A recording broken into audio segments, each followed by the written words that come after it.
আল্লাহ তাআলা বলছেন, ইন্নাল্লাহা ইয়া'মুরু বিল আদলি ওয়াল ইহসানি ওয়া ইতা'i যিল কুরবা ওয়া ইয়ানহা 'আনিল ফাহশা'i ওয়াল মুনকারি ওয়াল বাগি ইয়া'iদুকুম লা'আল্লাকুম তাযাক্কারুন। আল্লাহ তাআলা বলছেন, নিশ্চয় আল্লাহ তাআলা তোমাদেরকে নির্দেশ দিচ্ছেন, আদেশ করছেন। আল্লাহর আদেশ নির্দেশ মানা এটা ফরজ না নফল? ফরজ। অর্থাৎ এই আয়াতে যে কথাগুলো বলবেন সবগুলো কথা আমাদেরকে মানতে, যে আদেশগুলো দেবেন সবগুলো আদেশ আমাদেরকে গ্রহণ করতে হবে। যে নিষেধগুলো আল্লাহ করবেন সবগুলো নিষেধ আমাদেরকে আমাদের জীবন থেকে বর্জন করতে হবে। আল্লাহ তাআলা প্রথম যে আদেশটি করছেন, ইন্নাল্লাহা ইয়া'মুরু বিল আদল, নিশ্চয় আল্লাহ তাআলা তোমাদেরকে নির্দেশ দিচ্ছেন, আদেশ করছেন বিল আদল।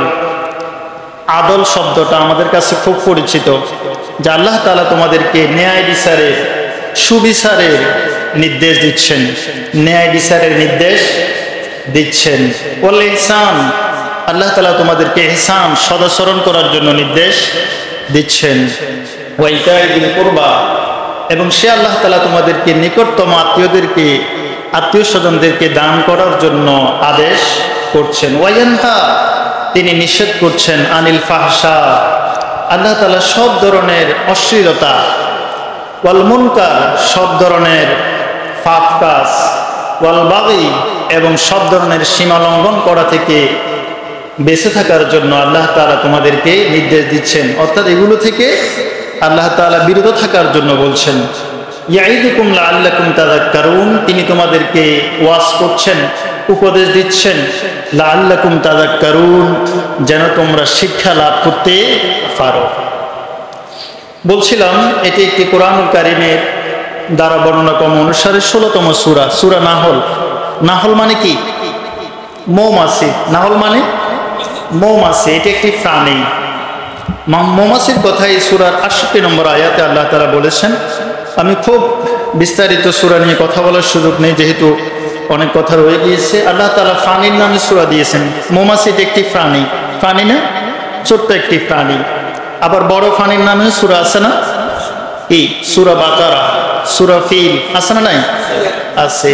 এরপরে সূরা আনআম, সূরা নাহল যেটা আমরা আলোচনা করছি, সূরা নমল, সূরা আনকাবুত, মাকড়সা আছে না? কয়টা হলো? 6টা। 6টি প্রাণীর নামে সূরা আছে। আবার 6 জন নবীর নামেও সূরা আছে। আমরা সেদিকে যাব না, আমি মূল আলোচনার দিকে চলে যাচ্ছি।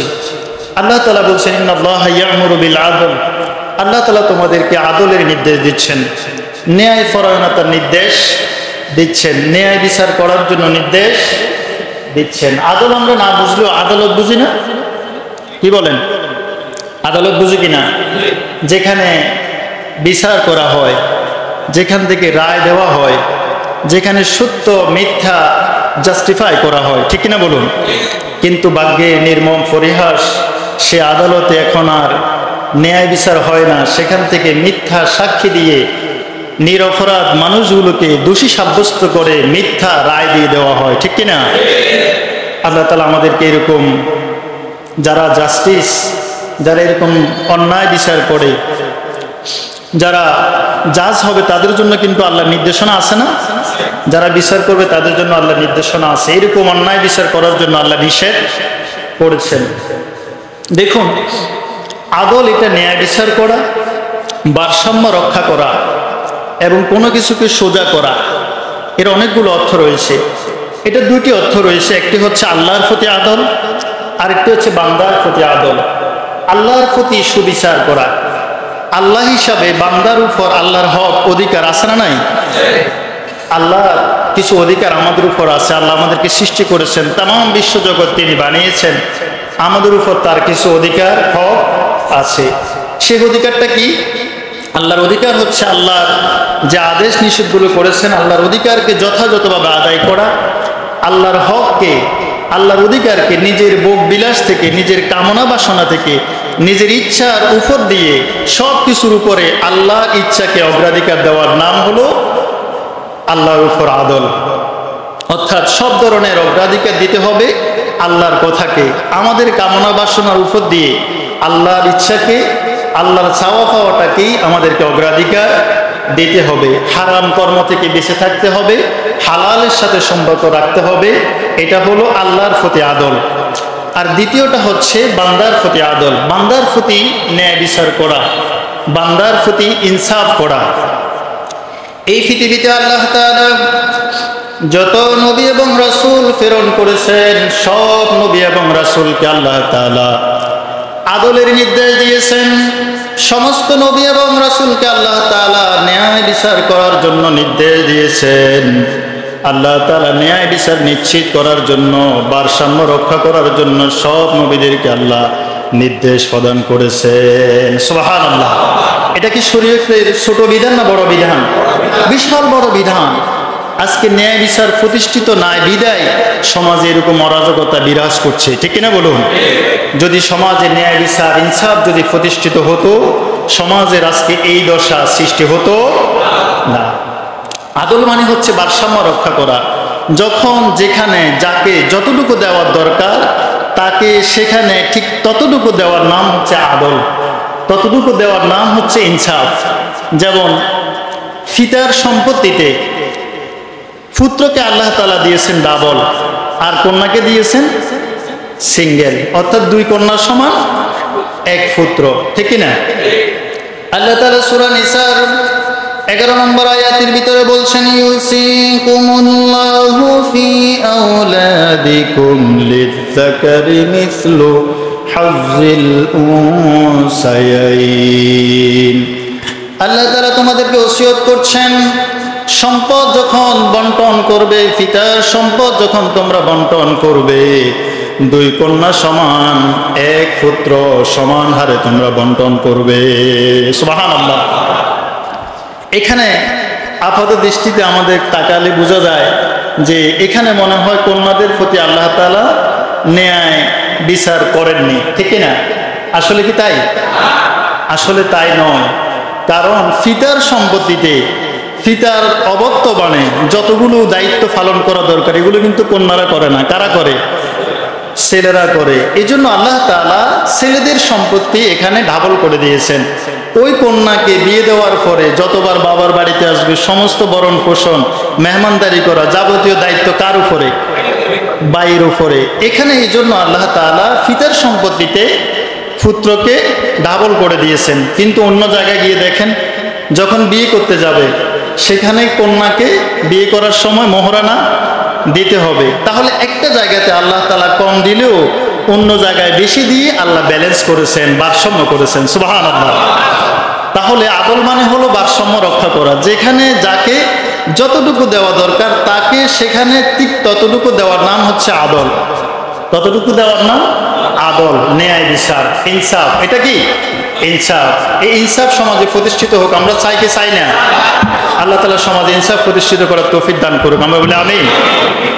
একটি শান্তিময় সমাজ যদি আমরা প্রতিষ্ঠা করতে চাই, একটি মানবিক রাষ্ট্র যদি আমরা নির্মাণ করতে চাই, এই আয়াতে যতগুলো আদেশ নিষেধ রয়েছে সমস্ত আদেশ নিষেধ আমরা মেনে চলার চেষ্টা করব ইনশাআল্লাহ। যদি আমরা আদল প্রতিষ্ঠা করতে না পারি তাহলে আদলের বিপরীতে আছে জুলুম। যেই সমাজে আদল থাকে না, ন্যায় বিচার থাকে না, সেই সমাজে জুলুম গাড়ে চেপে বসে, ঠিক কিনা? আজকে সমাজে আদল নেই বিদায়, ন্যায় বিচার নেই বিদায়, সেখানে জুলুম আমাদের গাড়ের উপরে চেপে বসে আছে, ঠিক কিনা বলো? জুলুম করা কি জায়েজ আছে? কথা বলেন, আছে? আল্লাহ তাআলা জুলুম করা নিষেধ করেছেন। আল্লাহ বলছেন, আমি জুলুম, আমার উপরে জুলুম করা আমি হারাম করে দিয়েছি। আল্লাহ তাআলা হাদিসে কুদসিতে বলছেন, বিশ্বনবী মুহাম্মদুর রাসূলুল্লাহ সাল্লাল্লাহু আলাইহি ওয়াসাল্লাম বলছেন, ইয়া ইবাদি ইন্নী হারামতু যুলমা আলা নাফসি ওয়া জাআলতুহু বাইনাকুম মুহাররামা ফালা তাযালামু। আল্লাহ তাআলা বলছেন, আমার বান্দারা শোনো, ইন্নী হারামতু যুলমা আলা নাফসি, জুলুম করা আমি আমার নিজের উপরে হারাম করেছি। জুলুম করা আমি রবের উপরে সেটা মানাই না। সুবহানাল্লাহ। আল্লাহ বলছেন জুলুম আমি আমার উপরে হারাম করেছি। এরপরে বলছেন ওয়াবানাইনা বাইনাকুম মুহাররামা ফালা তাযালামু, আমার উপরে যেভাবে জুলুম করা হারাম, তোমাদেরকে আমি নির্দেশ দিচ্ছি তোমরাও জুলুম করতে পারবা না। কিয়ামতের ময়দানে যারা জালিমরা কিন্তু তাদের ফাক্য যথাযথভাবে বুঝে পাবে। জালিমদেরকে আল্লাহ যথাযথ ফাক্য বুঝিয়ে সেই দিন কোনো ঘুষ লেনদেন চলবে না। ওই যে সিলেটে দেখছেন না সাদা পাথর লুট হচ্ছে, যে টপ টু বটম সবাই সেখানে জড়িত, ঠিক কিনা? আজকে দেখলাম 60 জন ইউনো জড়িত, জেলা প্রশাসক জড়িত, তারপরে দুর্নীতি দমন কমিশনে যারা তারা জড়িত, তারপর রাজনৈতিক দলগুলো জড়িত। মোটামুটি আপনি ধরবেন কার, সবাই সেখানে জড়িত। সুতরাং কিয়ামতের ময়দানে সেদিন কোনো জুলুম করা চলবে না। আল্লাহ তাআলা বিশ্বনবীকে শিখিয়ে দিচ্ছেন। বিশ্বনবী বলছেন, আয-যুলমু যুলুমাতুন ইয়াওমাল কিয়ামা, জুলুম কিয়ামতের ময়দানে অন্ধকার হয়ে আবির্ভাব হবে। জুলুম কি হবে? অন্ধকার হয়ে কিয়ামতের ময়দানে আবির্ভাব হবে, বাঁচার কোনো সুযোগ থাকবে না। আর যারা জুলুম করে, আর যারা মাজলুম হয়, জালিম যারা জুলুম করে তারা জালিম, আর যাদের উপরে জুলুম করা হয় তারা কি? মাজলুম। মজলুমের দোয়া যিনি কবুল করবেন তিনি কে? আল্লাহ নবী বলছেন, ইত্তাকি দাওয়াতাল মাজলুম ফাইন্নাহা লাইসা বাইনাহা ওয়া বাইনাল্লাহি হিজাব। আল্লাহ নবী বলছেন, ইত্তাকি দাওয়াতাল মাজলুম, তোমরা মাজলুমের ফরিয়াদকে, মাজলুমের কান্নাকে তোমরা ভয় করো। ফাইন্নাহা লাইসা বাইনাহা ওয়া বাইনাল্লাহি হিজাব, কারণ মজলুমের দোয়ার সাথে আল্লাহর সাথে কোনো হিজাব থাকে না, কোনো পর্দা থাকে না। মজলুম যা বলবে সব আল্লাহ তাআলা কবুল করবেন। এই জন্য মজলুমের বদদোয়া থেকে আমরা বেঁচে থাকার চেষ্টা করবো। আল্লাহ আমাদেরকে তৌফিক দান, আমরা বলি আমিন। 3 ব্যক্তির দোয়া কবুল হয়। কয় ব্যক্তির? আল্লাহ নবী বলেছেন, সালাসাতু দাওয়াতু মুস্তাজাবাত লা শাক্কা ফিহিন্না দাওয়াতুল ওয়ালাদ ওয়া দাওয়াতুল মুসাফির ওয়া দাওয়াতুল মাজলুম। 3 ব্যক্তির দোয়া আল্লাহর দরবারে কবুল হয়ে যায়। এক ব্যক্তি হলো কোন সন্তানের জন্য, তার বাবা মা যদি দোয়া করে অথবা বদদোয়া করে, উভয়টা আল্লাহ কবুল করে নেন। সুবহানাল্লাহ। দোয়া করলেও কবুল, বদদোয়া করলেও কবুল। ওয়া দাওয়াতুল মুসাফির, যারা মুসাফিরের দোয়া আল্লাহ কবুল। ওয়া দাওয়াতুল মাজলুম, যারা মাজলুম, যারা অত্যাচারিত, এরকম অত্যাচারিত মানুষগুলো যখন দোয়া করে আল্লাহ তাআলা তাদের দোয়া কবুল। এজন্য আমরা মাজলুমের বদদোয়াকে সবসময় ভয় করব, ঠিক কিনা? প্রয়োজন আমরা জালিম হিসাবে নয়, মজলুম হিসাবে কবরে যেতে চাই, জালিম হিসাবে আমরা কবরে যেতে চাই। আল্লাহ আমাদেরকে হেফাজত করুক, আমরা বলি আমিন। বর্তমানে জুলুমের সংখ্যা, জুলুমের মাত্রা এত বেশি বেড়েছে, আমরা হত্যা, গুম, রাহাজানি, চাঁদাবাজি, টেন্ডারবাজি এগুলো দেখি না? আবার এই সমস্ত স্বার্থের জন্য অনেক মানুষকে হত্যা করা হয়, এরকম ঘটনা আমরা দেখি কিনা? দেখি। রাসূল করিম সাল্লাল্লাহু আলাইহি সাল্লাম বলেছেন, শেষ জমানা এমন হবে যে ব্যক্তি হত্যা করবে সেও জানতে পারবে না কেন তাকে হত্যা করা হচ্ছে, আর যাকে হত্যা করা হচ্ছে সেও বলতে পারবে না যে আমাকে কেন মারা হচ্ছে। শুধুমাত্র কথা একটাই, উপরের নির্দেশ। কি? উপরের নির্দেশ। কথা ঠিক কিনা? আল্লাহ নবী বলছেন, ওয়াল্লাযী নাফসি বিয়াদিহি লা ইয়াতিয়ান্না আলান-নাসি জামান লা ইয়াদরিল কাতিলু ফি আইয়ি শাইইন কাতালা ওয়া লা ইয়াদরিল মাকতুলু আলা আইয়ি শাইইন কুতিলা। শেষ জামানাটা এমন হবে যে ব্যক্তি মারছে, যে ব্যক্তি কাউকে হত্যা করছে, সে বলতে পারবে না আমি তাকে কেন মারছি। কত ভয়ঙ্কর, ঠিক কিনা? একজন মানুষের জান নিয়ে ফেলতেছে, সে বলতে পারতেছে না কেন নিচ্ছি। শুধু অর্ডার, অমুককে শেষ করে দিতে হবে, কন্ট্রাক্ট এত টাকা দেবো বা এই দেবো সেই দেবো, বাস কন্ট্রাক্টটা ফিল আপ করেছে, মেরে ফেলা হচ্ছে।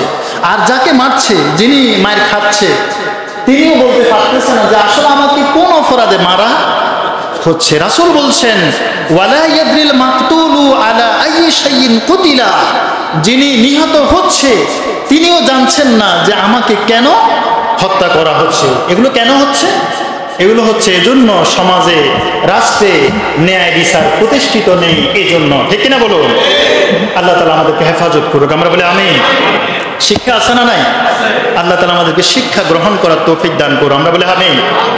ন্যায় বিচারের নির্দেশ আল্লাহ তাআলা দিচ্ছেন। আল্লাহ বলছেন, ইন্নাল্লাহা ইয়া'মুরুকুম আন তু'আদ্দুল আমানাতি ইলা আহলিহা ওয়া ইযা হাকামতুম বাইনান নাসি আন তাহকুমু বিল আদল ইন্নাল্লাহা নি'মা ইয়া'iদুকুম বি ইন্নাল্লাহা কানা সামিআন বাসীরা। আল্লাহু আকবার। ইন্নাল্লাহা ইয়া'মুরুকুম আন তু'আদ্দুল আমানাতি ইলা আহলিহা, আল্লাহ তাআলা বলছেন তোমাদের যাবতীয় আমানত তার হকদারদেরকে ফেরত দাও। যার হক যাকে যেখানে যতটুকু দেওয়া দরকার তাকে সেখানে ততটুকু ফেরত দাও। এই নির্দেশ কার? ওয়াইজা হাকামতুম বাইনান নাস আন তাহকুমু বিল আদল, যখন তোমরা মানুষের মাঝে যখন বিচার কার্য ফয়সালা করবে তখন তাহকুমু বিল আদল, যখন ন্যায়পরায়ণতার সাথে ইনসাফের সাথে বিচার কার্য সম্পাদন করবে।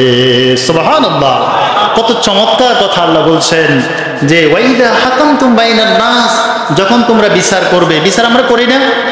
পারিবারিক বিচার হয়, সমাজে বিচার হয়, সর্দাররা করে, গ্রামের মান্যগণ্য ব্যক্তিরা করে, থানাতে হয়, কোর্টে হয়, তারপরে জজ কোর্টে হয়, হয় কিনা? হাইকোর্টে হয়, হয় কিনা? সুপ্রিম কোর্টে হয় কিনা? হয়। কত সেক্টরে বিচার হয়। আল্লাহ তাআলা সবার জন্য একই কথা বলছেন, ওয়াইজা হাকামতুম বাইনান নাস, যখন তোমরা মানুষের মাঝে যখন বিচার করবে, তাহকুমু বিল আদল, যখন তোমরা আদলের সাথে ইনসাফের সাথে বিচার করবে। সুবহানাল্লাহ। তাহলে আল্লাহর নির্দেশ কত চমৎকার। এরপরে যারা আল্লাহ বলছেন ইন্নাল্লাহা নি'মা ইয়া'iদুকুম বি, নিশ্চয় আল্লাহ তাআলা তোমাদের উৎকৃষ্ট উপদেশ দিচ্ছেন। আল্লাহর উপদেশ উৎকৃষ্ট না? আল্লাহ বলছেন ইন্নাল্লাহা নি'মা ইয়া'iদুকুম বি, আল্লাহ তোমাদের উৎকৃষ্ট উপদেশ দিচ্ছেন, আদেশ দিচ্ছেন। ইন্নাল্লাহা কানা সামিআন বাসীরা, নিশ্চয় আল্লাহ শুনেনও আবার দেখেনও। সুবহানাল্লাহ বলেন। আপনি যা করছেন সেটাও দেখছে, আমি যা বলছি সেটাও শুনছে কি না? শুনছে। আমি যা করছি, আপনি যা করছেন, আমরা যা করছি, আমাদের সমাজপতিরা যা করছে, রাষ্ট্রপ্রধানরা যা করছেন, সকল সেক্টরে যা হচ্ছে সব আল্লাহ দেখছেন কিনা?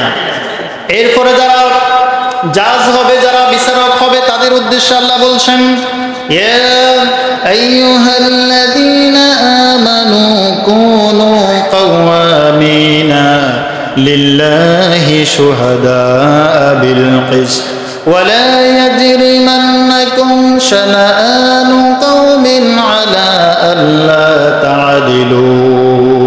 আল্লাহ তাআলা বলছেন যখন তোমাদের বাদী এবং বাদীর অথবা বিবাদীর কোনো একজনের ব্যাপারে যদি তোমাদের শত্রুতা থাকে, যদি কারো ব্যাপারে শত্রুতা থেকে, এই শত্রুতার কারণে যেন তোমরা ন্যায় বিচার থেকে ইনসাফ থেকে যেন তোমরা সরে না যাও। সুবহানাল্লাহ। বাদী বিবাদী কেউ হয়তো তোমার শত্রু হতে পারে, বন্ধুও হতে পারে, তোমার পূর্ব শত্রুতা থাকতে পারে, এটার জন্য তুমি ইনসাফ থেকে আদল থেকে সরে যেতে পারবে না। ইদিলু হুয়া আকরাবু লিত্তাকওয়া, ইদিলু তোমরা আদল করো, ইনসাফ করো, হুয়া আকরাবু লিত্তাকওয়া, এটা তাকওয়ার আকরাব অধিক নিকটে। সুবহানাল্লাহ। ওয়াত্তাকুল্লাহ, আল্লাহকে ভয় করো। কাকে ভয় করো? আল্লাহকে ভয় করো। এরপরে সম্মানিত উপস্থিতি, সময় হয়ে গেছে না? আমি একটু আগে বলছিলাম যে আদল দুই প্রকার, একটা হচ্ছে আল্লাহর সাথে আর একটা হচ্ছে বান্দার সাথে। আল্লাহর সাথে আদল কি, এটা আল্লাহ ভালো জানেন কিনা? এখানে অনেক ব্যাখ্যা ছিল যেদিকে আমি যাই নাই। অর্থাৎ আপনার কি পরিমাণ যোগ্যতা আছে, আপনি কি পরিমাণ নামাজ পড়া দরকার, আপনার কি পরিমাণ দান সদকা করা দরকার, কি পরিমাণ কার্যকলাপ করা দরকার, সব কিছু কে জানেন? সবার মান কি সমান? সবার মান সম্পর্কে আল্লাহ অবগত আছেন কিনা? আছে। কে মাসে লাখ টাকা ইনকাম করে, কে কোটি টাকা ইনকাম করে, সবাই আল্লাহ জানেন না? জানে। এই অনুযায়ী আল্লাহর হক আল্লাহকে ফিরিয়ে দিতে হবে, এটা আল্লাহর প্রতি আদল। এই জন্য আল্লাহ আপনাকে সম্পদ দিয়েছেন, সেই সম্পদ থেকে দান করবেন, এটাও এক প্রকার আদল, এটা আল্লাহর উপর আদল। এজন্য আমরা কি পরিমাণ সম্পদের মালিক, কি পরিমাণ ইনকাম করি, সেটা কে জানেন? আল্লাহ ভালো করে জানেন। সেজন্য ইনসাফ করে দান করবেন। আমাদের দায়িত্বশীলরা উঠে যাচ্ছেন, সময় হয়ে গেছে। আমাদের দায়িত্বশীলরা উঠছেন, আদল করে ইনসাফ করে তারপর আপনাদের কি করতে হবে? দান করতে হবে। আল্লাহ তাআলা আমাদের দানগুলোকে কবুল করুক, আমরা বলি আমিন। সম্মানিত উপস্থিতি, যে বিষয় বলছিলাম, আল্লাহ তাআলা আদল শব্দটাকে কোথাও কিস্তুন শব্দ ব্যবহার করেছেন। আল্লাহ তাআলা বলছেন, ওয়া ইন হাকামতা ফাহকুম বাইনাহুম বিল কিসত ইন্নাল্লাহা ইউহিব্বুল মুকসিতিন। আল্লাহ তাআলা বলছেন, যখন তোমরা মীমাংসা করবে তখন যথাযথ ইনসাফ সহকারে মীমাংসা করবে। ইন্নাল্লাহা ইউহিব্বুল মুকসিতিন, নিশ্চয় আল্লাহ তাআলা ন্যায় বিচারক যারা, তাদেরকে আল্লাহ বড্ড ভালোবাসেন। সুবহানাল্লাহ। তিনি কে? এরপরে আল্লাহ তাআলা কিয়ামতের ময়দানে আবার ন্যায় বিচারের মানদণ্ড স্থাপন করবেন না? বিশ্বাস আছে কিনা? মিজান বলি আমরা, কি বলি? মিজান বলি, দাড়ি ফাল্লা বলি। আল্লাহ তাআলা ভালো কাজ, নেকির কাজ, মন্দ কাজগুলোকে মিজানের ভিতরে কি করবেন? মাপবেন। আল্লাহ সেই কথাটাও বলছেন, وَنَضَعُ الْمَوَازِينَ بِالْقِسْطِ لِيَوْمِ الْقِيَامَةِ فَلَا تُظْلَمُ نَفْسٌ شَيْئًا وَإِنْ كَانَ مِثْقَالَ حَبَّةٍ مِّنْ خَرْدَلٍ أَتَيْنَا بِهَا وَكَفَى بِنَا حَاسِبِينَ। সুবহানাল্লাহ। আল্লাহ তাআলা বলছেন, আল্লাহ তাআলা কিয়ামতের দিন যথাযথ ওজন করবেন, তোমাদের আমলনামা মাপবেন, দাড়ি পাল্লা স্থাপন করবেন, ফলে কোনো ব্যক্তির উপরে আল্লাহ জুলুম করবেন না। জুলুম এটা আল্লাহর জন্য সাজে না, বান্দার জন্য সাজে না, তবে বান্দারা করে, ঠিক কিনা বলুন? এই যে আদল, ন্যায় বিচার, এই ন্যায় বিচার যদি আমাদেরকে শিখতে হয়, তাহলে আমাদের নবী, বিশ্ব নবী মুহাম্মদুর রাসূলুল্লাহ সাল্লাল্লাহু আলাইহি সাল্লামের জীবনের দিকে একটু চোখ বুলিয়ে আসার দরকার আছে না নাই? আমরা একটু তার জীবনীতে একটু দেখব, তিনি কেমন ইনসাফ করতেন, কেমন ন্যায় বিচার তিনি করতেন। তবে আপনাদেরকে একটা কথা মনে রাখতে হবে, ন্যায় বিচার যদি করতে হয়, আদল যদি করতে হয়, বাদী এবং বিবাদী উভয় পক্ষের কথা আগে শুনতে হবে, তারপর আপনাকে রায়, সবাই বলেন, রায় দিতে হবে। আমরা তো সমাজে এমনও দেখেছি যে বাদীর কথাও শোনা হয় নাই, বিবাদী কথাও শোনা হয় নাই, একতরফি রায় দেওয়া হয়েছে, ঠিক কিনা বলুন? আমরা কিন্তু এমন সমাজ চাই না। তবে এরকম সমাজ আমরা দেখেছি, এরকম অন্যায় যারা করে, এরকম জুলুম যারা করে, তাদের পরিস্থিতি কেমন হতে পারে সেটা কিন্তু আমরা বিগত সময়ে দেখে ফেলেছি, ঠিক কিনা বলুন? এজন্য নতুন করে কেউ যদি আবার জালেম হওয়ার জন্য যদি চেষ্টা করে, তাদের জন্য আল্লাহর ওখান থেকে, ওই আয়াতগুলো থেকে, বিগত সময়ের সেই কার্যকলাপ থেকে শিক্ষা আছে না নাই? সেখান থেকে শিক্ষা আছে, আমরা কিন্তু শিক্ষা নেই না। কালকে আমি আমার একজন মুসল্লিকে বলছিলাম কোন একটা বিষয়, যে আল্লাহ তাআলা কোরআনের আয়াতসমূহকে 5 ভাগে বিভক্ত করেছেন। কয় ভাগে? হালাল, হারাম, মুহকামাত, মুতাশাবিহাত, আরেকটা হচ্ছে আমসাল। হালালকে হালাল হিসেবে গ্রহণ করব, হারামকে বর্জন করব, মুহকামাত আয়াতগুলোর উপরে দৃঢ়ভাবে বিশ্বাস স্থাপন করে এগুলো আমল করব, আর মুতাশাবিহাতের উপরে শুধু আমরা ঈমান আনব। আরেকটা হলো আমসাল, অর্থাৎ উদাহরণ। আল্লাহ উদাহরণ টেনেছেন না বিভিন্ন সময়ে সময়ে, ফেরাউনের, নমরুদের, আছে না নাই?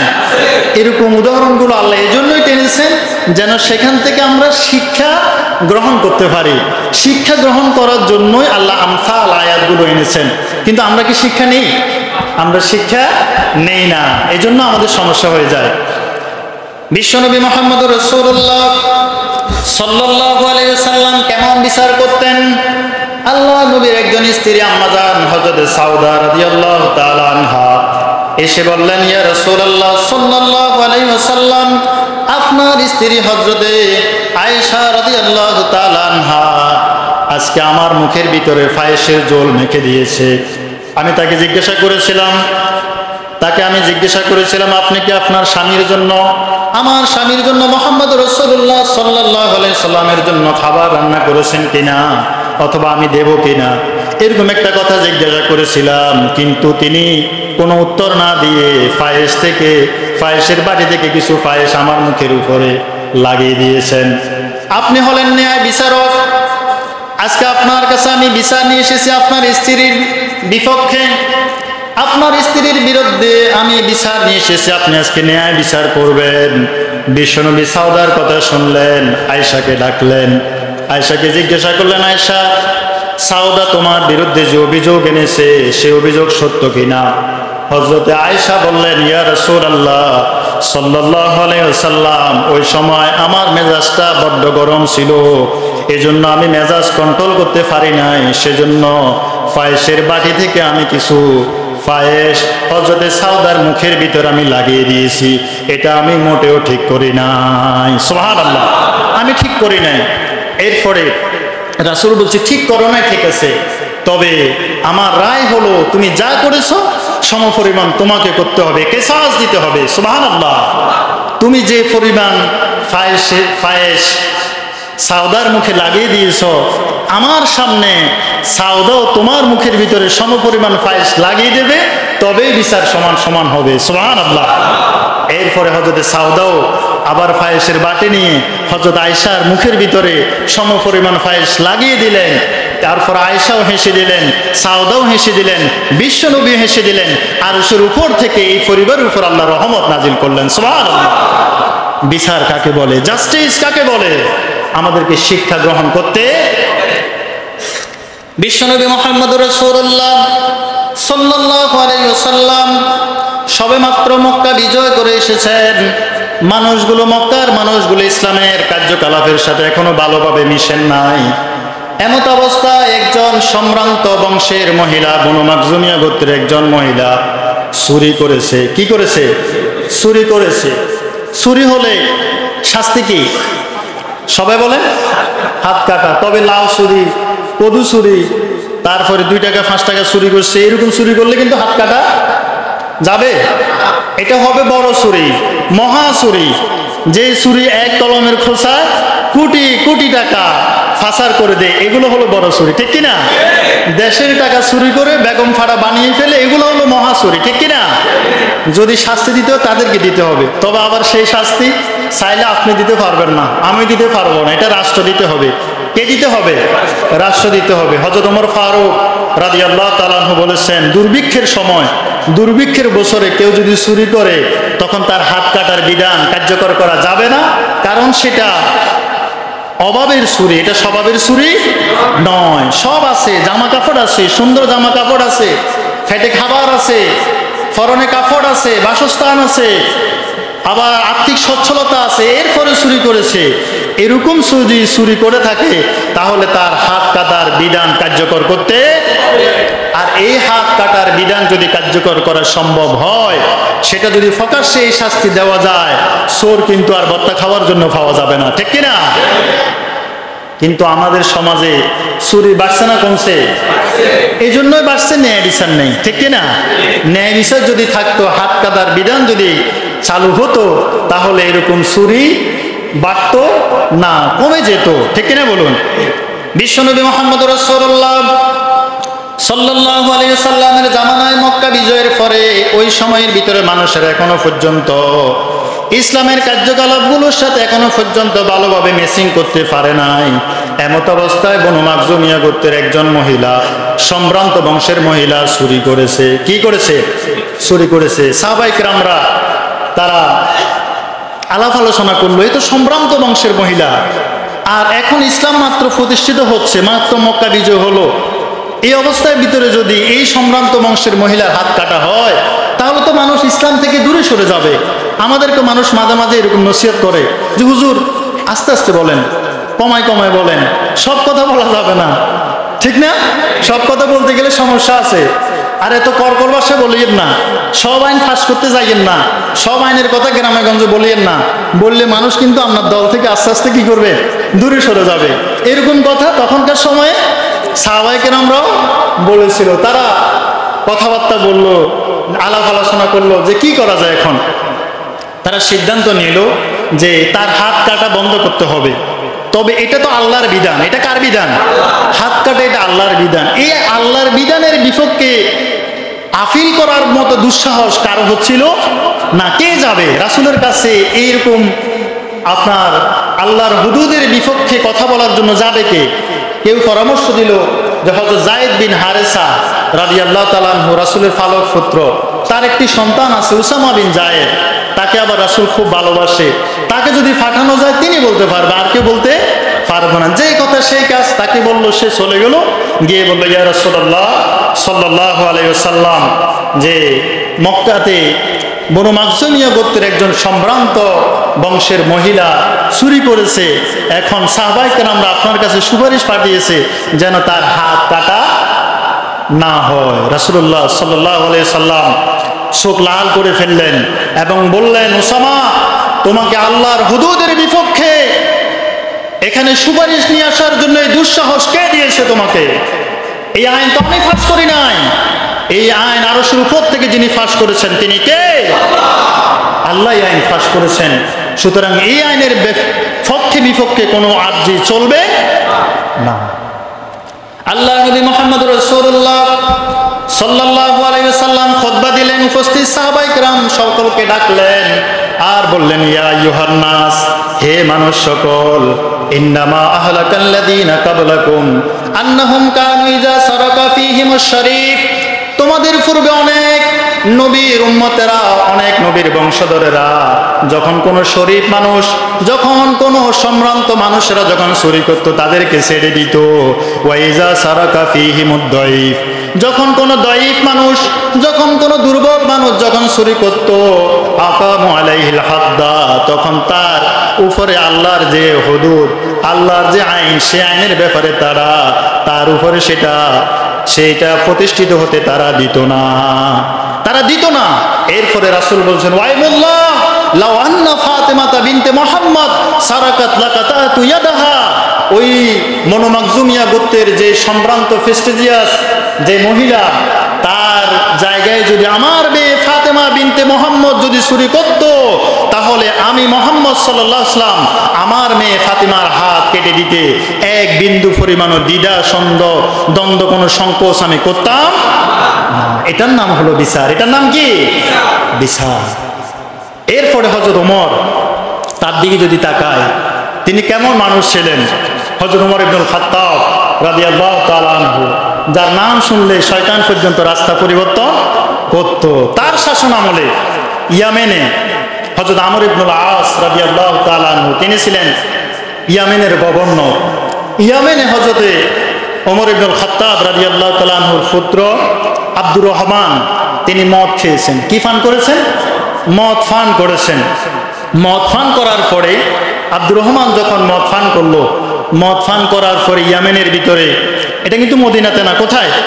ইয়ামেনে হয়েছে। ইয়ামেনে এই ঘটনা ঘটেছে। আব্দুর রহমানের ভাই, তিনি হযরত আমর ইবনুল আস রাদিয়াল্লাহু তাআলা আনহু গভর্নরের কাছে গেলেন, বললেন, হে গভর্নর, হযরত আমর ইবনুল আস রাদিয়াল্লাহু তাআলা আনহু, ইসলামের বিধান অনুযায়ী আমার ভাই যেহেতু মদ পান করেছে, তাকে 80টা বেত মারতে হবে। আমি কিন্তু বেত কম মারার জন্য আপনার কাছে আসি নাই, আমি শুধুমাত্র এতটুকু সুপারিশ করতে এসেছি, যেহেতু আমার ভাই খলিফার পুত্র, আমার বাবা হচ্ছেন হযরত ওমর ইবনুল খাত্তাব রাদিয়াল্লাহু তাআলা আনহু, তার সন্তানকে যদি লোকজনের সামনে যদি এভাবে মদ খাওয়ার অপরাধে যদি তাকে প্রহার করা হয়, 80টা বেত দেওয়া হয়, খলিফার সামনে এটা একটু বেমানান হয়। তাকে 80টা বেত মারবেন, তবে সেটা ঘরের ভিতরে লোকজন যেন না দেখে, এভাবে তাকে 80টা বেত মারেন। হযরত আমর ইবনুল আস রাদিয়াল্লাহু তাআলা আনহু তার কথা শুনলেন, বলল, ভালোই তো। তিনি তখন ঘরের ভিতরে তাকে 80টা বেত মারলেন। তবে ঘটনাক্রমে এই ঘটনা আর ইয়ামেনের ভিতরে সীমাবদ্ধ ছিল না, এটা চলে গিয়েছে কোথায়? বলেন না, মদিনাতে। কোথায়? মদিনাতে চলে গিয়েছে। হযরতে ওমর ইবনুল খাত্তাব রাদিয়াল্লাহু তাআলা আনহু সঙ্গে সঙ্গে ফরমান জারি করলেন আর বললেন, আসো, আমার সন্তানদেরকে সহ নিয়ে আপনি সহ আসুন। কাকে? গভর্নরকে সহ চিঠি দিয়ে বলল আসতে হবে, এবং আসার সাথে সাথে নিজের আপন সন্তানকে মসজিদে নববীর পিলারের সাথে বেঁধে 80টা বেত নিজ হাত দিয়ে প্রদান করেছেন। সুবহানাল্লাহ। যে আমার সন্তান মদ পান করেছে, এই জন্য তাকে ঘরের ভিতরে শাস্তি দিতে হবে, এই সিদ্ধান্ত দেওয়ার জন্য আপনাকে কে দিয়েছে? এরকম কোনো আপনাকে ছাড় দেওয়া হয় না।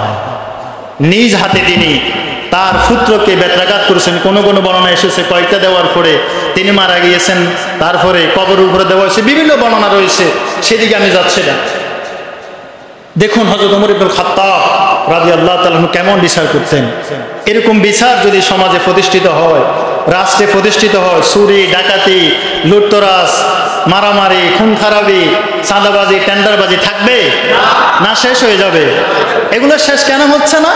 ইনসাফ প্রতিষ্ঠিত হয়নি, এই জন্য এগুলো বন্ধ হচ্ছে।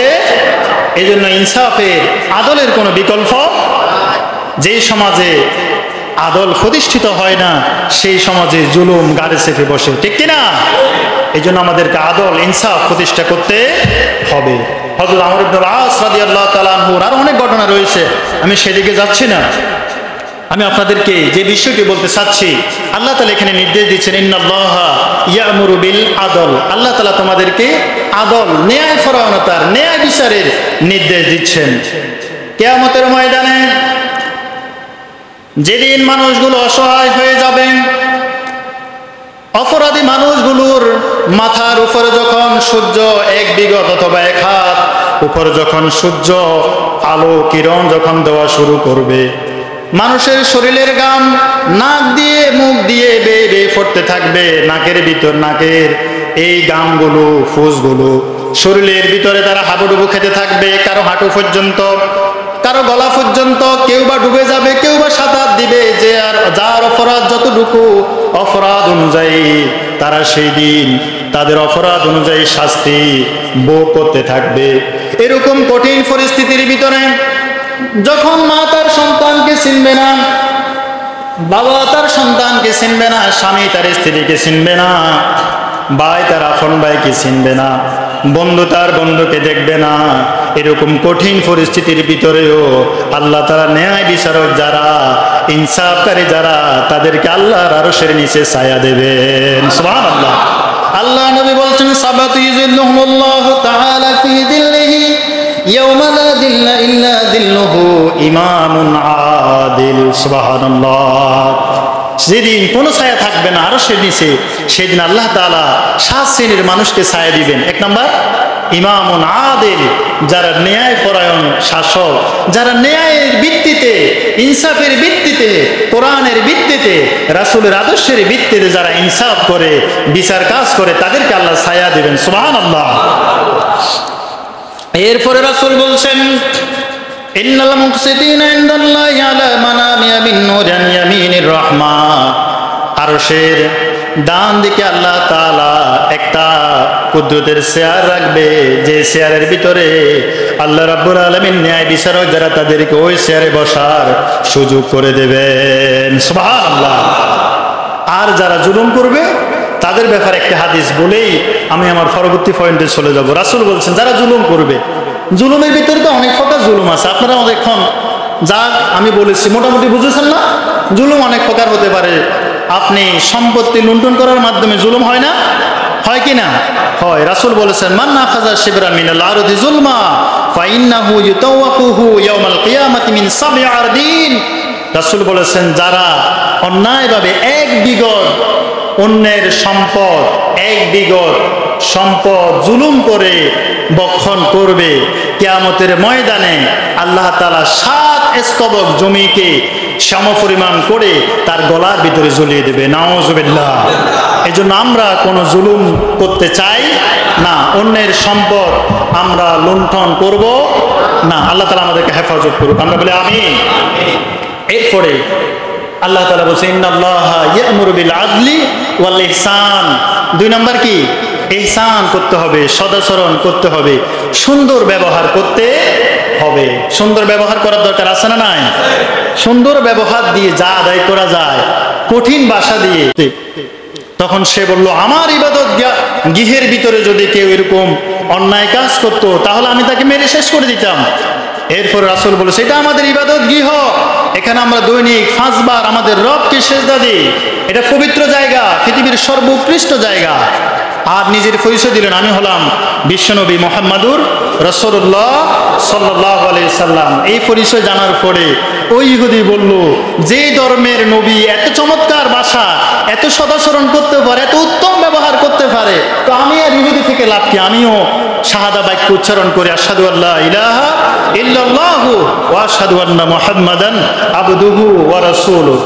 এটা কি কর্কশ ভাষা দিয়ে হয়েছে নাকি সদাচরণ দিয়ে হয়েছে? সদাচরণ দিয়েছে, সুন্দর আচরণ দিয়ে হয়েছে। তাহলে যারা ইহসান করবে, 2 নম্বর পয়েন্ট কি? ইহসান, সদাচরণ করা, ইহসান করা। যারা ইহসান করবে তাদের সম্পর্কে আল্লাহ তাআলা বলছেন, وأنفقوا في سبيل الله ولا تلقوا بأيديكم إلى التهلكة واحسنوا إن الله يحب المحسنين। আল্লাহ তাআলা বলছেন وأنفقوا في سبيل الله, তোমরা আল্লাহর রাস্তায় ব্যয় করো, ওয়ালা তুলকু বিআইদিকুম ইলা তাহলুকা, এবং তোমরা তোমাদের নিজের জীবনকে নিজের হাতে হত্যা করো না। ওয়াহসিনু, তোমরা সদাচরণ করো, সুন্দর আচরণ করো। ইন্নাল্লাহা ইউহিব্বুল মুহসিনিন, যারা সদাচরণ করে, সুন্দর আচরণ করে, কোমল হৃদয়ের মানুষ যারা, তাদেরকে আল্লাহ বড্ড ভালোবাসেন। সুবহানাল্লাহ।